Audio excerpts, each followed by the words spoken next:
ইহ জগতেও পরজগতেও, দুনিয়াতেও আখেরাতেও। কিন্তু আফসোস তো এখানেই,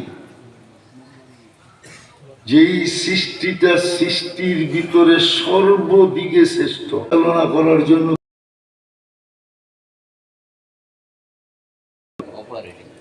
এটা তো দুনিয়ার মানুষ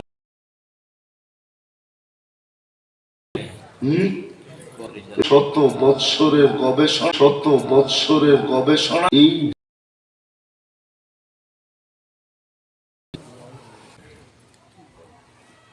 কিন্তু আল্লাহ ভাবের মূল্যায়ন দিবে না। আল্লাহর কাছে ভাবের কোনো মূল্য নেই। তাইলে আপনি আর আমি কতটুকু ভাবালা? দুনিয়ায় বড় ভাবালা ব্যক্তি ছিল, তাইলে কবি কোনোদিন বলতো না মিলে খাক মে नौजवां कैसे कैसे अजल ने न छोड़ा किसरा न दारा उसी से सिकंदर सा फाते भी बिहारा हर लेके क्या क्या हसरत सुधारा परा रह गया यही ठाट सारा। টাকা আলার একরকম ভাব, যোগ্যতা আলার একরকম ভাব, বিদ্যান সিদ্ধানের একরকম ভাব, ভাবে ভাবে কিন্তু জীবনটা কেটে যাবে। বেশি বড় না, ছোট, 60-70 বছর। আলোচ্য বিষয় দিছেন আমাকে যেটা, ওই দিকেই আমি চলতেছি। মুসলমানদের সফলতার পথ কোনটা, ওইটাই বুঝাইতে চাইতেছি। বুঝাইতে পারব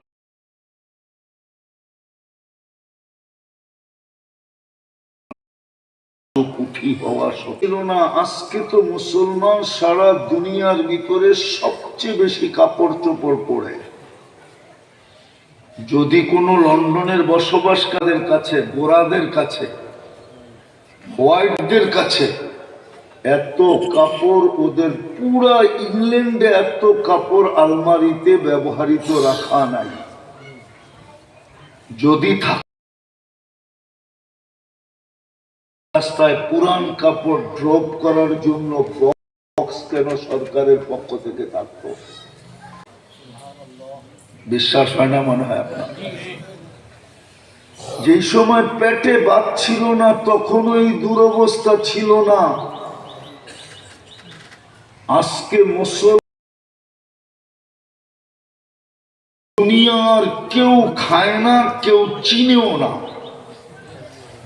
বলুক ইংল্যান্ডালা, ইংরেজরা কয় আইটেম খায় এক বৈঠকে, আর প্রত্যেক সিলেটি বাড়িতে কয় আইটেম হয়?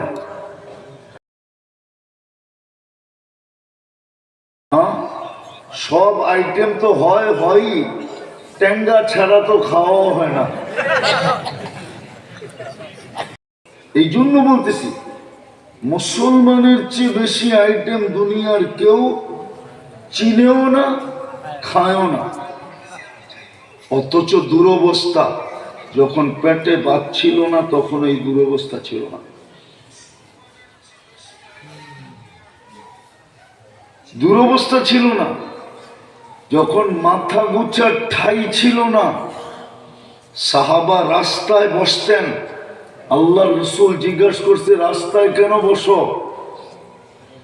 বলছে লাইসা লানা বুদ্দুনিয়া রাসূলুল্লাহ, আল্লাহ রসুল আমাদের জন্য আর কোনো উপায় নাই।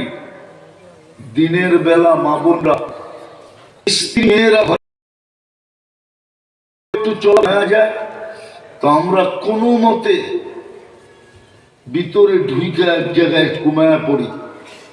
তো আল্লাহ রসুল বলছে বসো বটে, কিন্তু রাস্তার হক আদায় করো। এই সময় ঘর ছিল না, মাথা গুচার ঠাই ছিল না, ওই সময় এরকম দুরবস্থা ছিল না। লন্ডনীরা বলো, সিলেটে লন্ডনীদের যে বাড়ি আছে, আমাকে 2-4-10টা বাড়ি যখন ছিল তো মুসলমানের ভূষিত কোনো দেশ ছিল না, ভূষিত কোনো দেশ ছিল না। আজকে মুসলমানের 60টা দেশ, কিন্তু ওই দিনও তো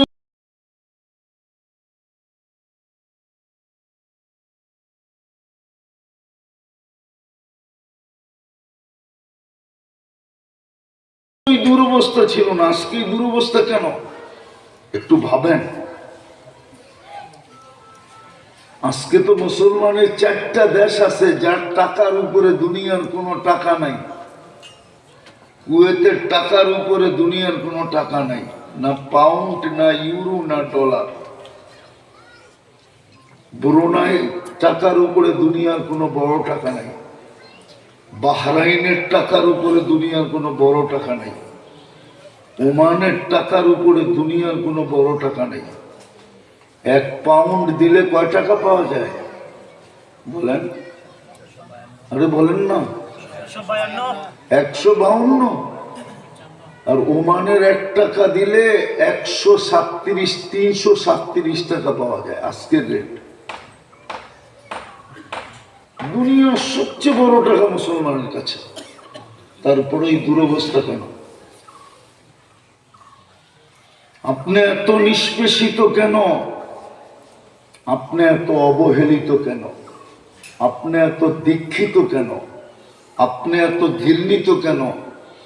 বলো কই লন্ডনী বসে আছে পিছে যে তুমি তো বাংলাদেশি, বাংলাদেশে যাওয়ার কথা, তুমি এইখান থেকে মালয়েশিয়া গেলে কেন? তুমি এইখান থেকে ওই দেশে গেলে কেন? ঘন্টা 2 ঘন্টা দাঁড়া করে শুধু জিজ্ঞেস করবে কেন কেন কেন কেন কেন কেন। কিন্তু আরেক হোয়াইটকে কিচ্ছু জিজ্ঞেস করবে না, পাসপোর্ট পাঞ্চ করবে আর বলবে ইউ আর গো, যাও। আমাকে বেকা চোখে দেখে কেন জিজ্ঞেস করে? এটা কি দুর্দশা না? হ্যাঁ হ্যাঁ, 2টা সেমিনার গেল বাৎসরিক জাতিসংঘের গত অক্টোবর, এই অক্টোবর। 250 কোটি হওয়া সত্ত্বেও, 60টা দেশ থাকা সত্ত্বেও, 4টা দেশ দুনিয়ার সবচেয়ে বড় মূল্যবান টাকা থাকা সত্ত্বেও, শুধু 60 লক্ষ ইহুদি, ছোট একটা ইসরায়েল, 60 দেশের কর্ণধাররা ছোট একটা নিন্দা প্রস্তাব 2 সেমিনারেও পাশ করতে পারে নাই। এটা কি আপনার দুর্দশা না? কেন? আমি কথার শেষ জায়গায় চলে আসছি, কারণ কেন আপনাকে মানুষ হিসেবে অস্তিত্ব কে দিল? মুসলমানের ঘরে কে অস্তিত্ব দিল? মুহাম্মদুর রাসূলুল্লাহর উম্মত বানায় আপনার কপালকে এত বড় করলো যে যেমন বিজ্ঞান আকাশ মাইপা বলতে পারবে না কত লম্বা কত পাশ, ঠিক আপনার কপালও মাইপা বলতে পারবে না দুনিয়ার কেউ কত বড় লম্বা কত বড় পাশ। আপনার কপাল যদি, এটা কি কোরআন না, এটা কালামুল্লাহ। কি আসলে এটার নাম কি? কালাম। আল্লাহ কথা বলে আপনার সাথে। উম্মতে মুহাম্মদী বানায়া আপনার ভাগ্য খুলে দিলেন। কপাল এত বড়, আপনার কপাল কত বড় বলবো। আল্লাহ যদিও আমাদের সাথে কথা বলেন, কিন্তু আমাদেরও তো একটা আকাঙ্ক্ষা আছে না যে আমিও আল্লাহর সাথে একটু কথা বলি। তো আল্লাহ বলে তোকে নামাজ দিলাম তুই আমার সাথে কথা বলার জন্য। এই জন্য ইমাম বুখারী রহমতুল্লাহ আলাইহি হাদিস আনছেন, মুসাল্লি ইউনাজি রব্বা, নামাজি আল্লাহর সাথে কথা বলে। তো যেটা বুঝাইতেছিলাম, এত বড় ভাগ্য খুললেন, এত বড় কপাল দিলেন। আসল জায়গায় আমি চলে আসছি। আপনি যে মুসলমান, ইসলামের ছাপ কতটুকু বলেন? আমাদের জীবনে ইসলামের ছাপ কতটুকু? তাহলে আপনি সফল হইতে চান তো চান কি করে? এটা তো মেশিন। এটাকে পরিচালনা করতে হলে তো বানানেওয়ালা রীতিনীতি মানতে হবে। রীতিনীতি তো এটাই ছিল। অপারেটিং তো মানতে হবে, অপারেটর লাগবে। এটাকে চালানে বাড়ি দিয়া, টাকা দিয়া, পয়সা দিয়া। যদি দুনিয়ার বস্তু দিয়েই মানুষ সুখী হইতো, তাহলে উন্নত বিশ্বে এত বৃদ্ধাশ্রম কেন হতো? বুঝান আমাকে, এত বৃদ্ধাশ্রম কেন হতো? মা বাবা তো সুখ চায় এটার ভিতরেই, যে আমার বৃদ্ধ বয়সে আমি, ছোটবেলা আমার সন্তানগুলা যেরকম আমার বুকে ঘুমাইতো, বৃদ্ধ বয়সে আমিও সন্তানের বুকে ঘুমাবো। এটাই তো মা বাবা চায়। তাহলে এত বৃদ্ধাশ্রম কেন হবে? এত আত্মহত্যার প্রবণতা উন্নত বিশ্বে কেন হবে? আমাদের দেশে আত্মহত্যার প্রবণতা বেশি না ইংল্যান্ডে বেশি? আমাদের দেশে বেশি। ওই যে উনি আমাদের দেশে বলে বেশি। আমেরিকায় বেশি না আমাদের দেশে বেশি? কানাডায় বেশি না আমাদের দেশে বেশি? যদি বেশি না হইতো, সুইডেনের মতো দেশ সরকারিভাবে আত্মহত্যা বৈধ করতো কেন? আমি যা বলতেছি, আমি সুইডেন গেছি। সুইডেনে তো সরকারিভাবে আত্মহত্যা বৈধ। আপনি অ্যাপ্লিকেশন করতে দেরি 2 মিনিটের ভিতরে আপনাকে সাফ করতে দেরি করবে না। 2 মিনিটের ভিতরে আপনি পরিষ্কার। বিশ্বাস হয় না? নেটে সার্চ দেন, কোন দেশে আত্মহত্যা সরকারিভাবে বৈধ, লেখা সার্চ দেন, কোন দেশের নাম আসে তারপরে আমাকে বলেন। বস্তু মানুষকে যদি সুখ দিত, তাহলে নিজের পিস্তল নিজে মাথায় রেখা কোনোদিন আত্মহত্যা করতো না। এটা তো বাংলাদেশই আছে না? দেখেন না নেটে? দেখছেন? চিনেন ওনাকে? আমি চিনি। ওনার ছেলে কোথায় থাকে, অস্ট্রেলিয়ায় মেলবোর্নে কোথায় থাকে আমি চিনি। আমি চিনি ওনার ওয়াইফ কোথায় থাকে, আমি চিনি ওর মেয়ের একা। শেষ কথা, যাকে আল্লাহ মুসলমানের ঘরে সদ ইচ্ছায় অস্তিত্ব দিছেন,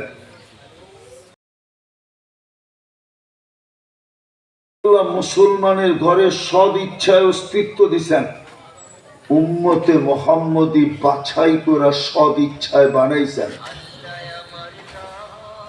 ওর সফলতা না এখানে না ওখানে, না এইখানে না ওইখানে। ইসলাম ছাড়া না সফলতা এখানে পাবে না ওইখানে পাবে। যদি ওইখানে ইসলাম ছাড়া সফলতা মিলতো, তাইলে আল্লাহ এইভাবে বলতেন না, ওয়ালা তামুতুন্না ইল্লা ওয়া আনতুম মুসলিমুন। ইসলামের সীমারেখার ভিতরে থাক, ইসলামের সীমারেখার ভিতরে কমসে কম, যেমন আপনারা বয়স্করা বুঝবেন কিনা জানি না, কিন্তু যুবকরা বুঝবে। রান আউট থেকে বাঁচার জন্য ক্রিকেট খেলায় যদি রান আউট থেকে বাঁচতে চায়, তো কমসে কম দৌড়াইতে দৌড়াইতে দৌড়াইতে নিজে যদি ঢুকতে নাও পারে, তো ব্যাটের আগাটা যদি দাগের ভিতরে শুয়ে যাবে। আল্লাহ বুঝাইতে চাইতে, তুমি ওইখানে যদি সফলতা পাইতে চাও, তাইলে কমসে কম ইসলামের সীমা রেখার ভিতরে পাটা যেন থাকে। দ্বিতীয় ইমাম বুখারী রহমতুল্লাহ আলাইহি বুঝাইতেছেন, ওইখানে যদি সফলতা পাইতে চাও, তাহলে কান খুইলা শোনো। 3 প্রশ্ন না, ইমাম বুখারী রহমতুল্লাহ আলাইহি 1 প্রশ্নের কথা বুঝাইছেন। আর কবরের আসল প্রশ্ন একটা, একটা ওকে, বাকি 2টা অটো ওকে। একটা ওকে না, বাকি 2টো ওকে না। ইমাম বুখারী রহমতুল্লাহ আলাইহি কিতাবুল জানায়েজের ভিতরে এই হাদিস নিয়ে আসছেন, সর্বপ্রথম জিজ্ঞাসা করা হবে মা কুনতা তাকুলু ফি হাদার রাজুলি লি মুহাম্মাদিন, তুমি দুনিয়ায় থাকাকালীন কার আদর্শে আদর্শবান ছিল, কার আদর্শে তুমি আদর্শবান ছিলে? মুহাম্মদুর রাসূলুল্লাহ সাল্লাল্লাহু, যিনার নাম মুহাম্মদ, যিনি আল্লাহর রসুল, ওনার আদর্শে কতটুকু আদর্শবান ছিলা এই মুহূর্তে এটা প্রমাণ করো। তারপরে বাকি দুই প্রশ্ন। তো সত্য এটাই যে যাকে আল্লাহ মুসলমান হিসাবে অস্তিত্ব দিলেন, আবারও বলতেছি কিন্তু, নাইলে ভাবের জীবন, ভাব একদিন জীবনকে শেষ করে দিবে। ভাব কি? চৌধুরিয়ানা ভাব,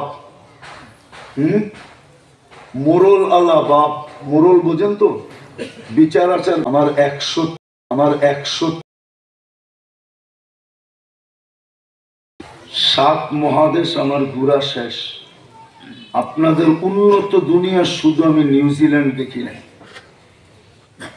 আবার নিউজিল্যান্ড না দেখলেও চলবে, কেননা 4 দেশের রানী তো একজনই। ব্রিটিশের রানী, নিউজিল্যান্ডের রানী, অস্ট্রেলিয়ার রানী, কানাডার রানী। এই জন্য 4 দেশের রাস্তাঘাটও একরকম, বাড়িঘরও একরকম।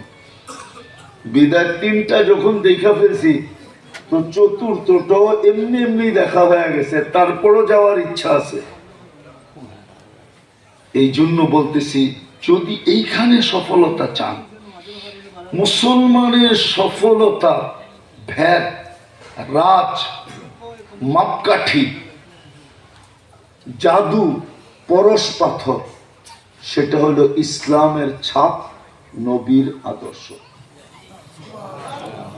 যতদিন পর্যন্ত ইসলামের ছাপ না আসবে, নাইলে একটা কথা চিন্তা করেন, মৌলানা বসা আছে, তারপরও বলতেছি, লিল্লাহি জুনুদুস সামাওয়াতি ওয়াল আরদ, আকাশ জমিনের সমগ্র সৃষ্টি আল্লাহর সৈনিক।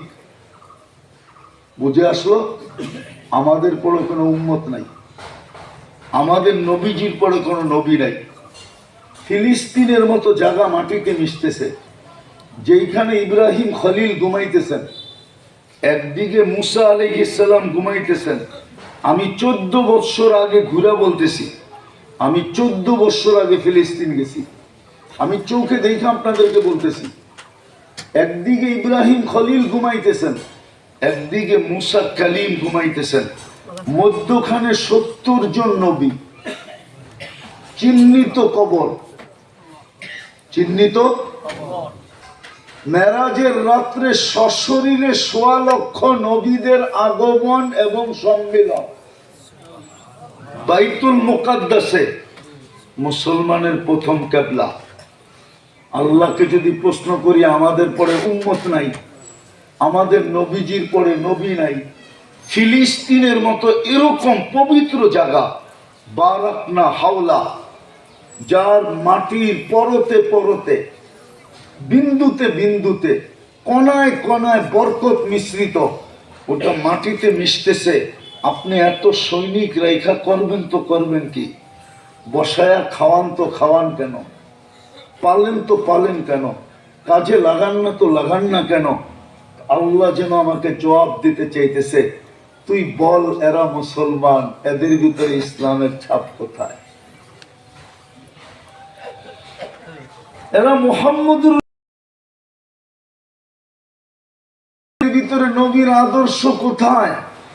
যদি আদর্শ হইতো, তাহলে সিলেটের ছেলেরা, বাংলাদেশের মুসলমান ছেলেরা নেটে দেখা চুল কাটে কেন? 50 টাকার চুল 500 টাকা দিয়ে কাটে কেন? আমাদের পোশাক আশাক এরকম কেন? আমাদের মা বোনরা বেপরদায় কেন? আজকে তো সকালে আমি 7টার ফ্লাইটে আসলাম, 7:10 ফ্লাইটে। রাত হয়ে যাবেন বলবো? লন্ডনী ফ্যামিলি তো অনেকগুলোই দেখলাম, কেননা পোশাক আশাকেই তো বলে লন্ডনী। কিন্তু মুসলমান নারী এই পোশাকে হবে কেন? হয়তো হয়তো ইংল্যান্ডে হয়তো, ঢাকা এয়ারপোর্টে হবে কেন? হয়তো হয়তো ইংল্যান্ডে হয়তো, সিলেট এয়ারপোর্টে এই পোশাকে নামবে কেন? বুঝান, আপনি সুখে থাকতে চান কি করে? বিদায় মুসলমানের সফলতার রাজ, ভেদ, রূপ সবকিছু এই দুটার ভিতরে ঢুকানো। মুসলমান ছাপ থাকতে হবে, উম্মত আদর্শ থাকতে হবে। আনেন ছাপ, আনেন আদর্শ। দেখেন আপনাকে লড়তে হয় না ফেরেশতা নেমে আসে? দেখেন আপনাকে লড়তে হয় না আবাবিল পাঠায়? দেখেন আপনাকে লড়তে হয় না মশা পাঠায়? দেখেন আপনাকে লড়তে হয় না কোনো ক্ষুদ্র প্রাণীকে ব্যবহার করে আল্লাহ লড়ে? আল্লাহর তো ঘোষণা ছিল। এই জন্য পায়ে হাত দিয়ে বলি, যদি আসলেই সফলতা চাই, চলেন আজকে তওবা করে অঙ্গীকার করি যে আজকের থেকে হক্কানি আলেম ওলামা আল্লাহ ওয়ালাদের থেকে আমরা ইসলামের আদর্শ ইসলামের ছাপ শিখব, ইসলাম শিখব, ইসলামের ছাপের উপরে উঠব, নবীর আদর্শের উপরে উঠব। রাজি? কে কে রাজি দেখি? তওবা করে আজকে বলে দেন, আল্লাহ অতীত থেকে তওবা করলাম, আমাদের তওবা কবুল করেন, আমাদের গুনাহ মাফ করে দেন। নামান আজকের থেকে আলেম ওলামা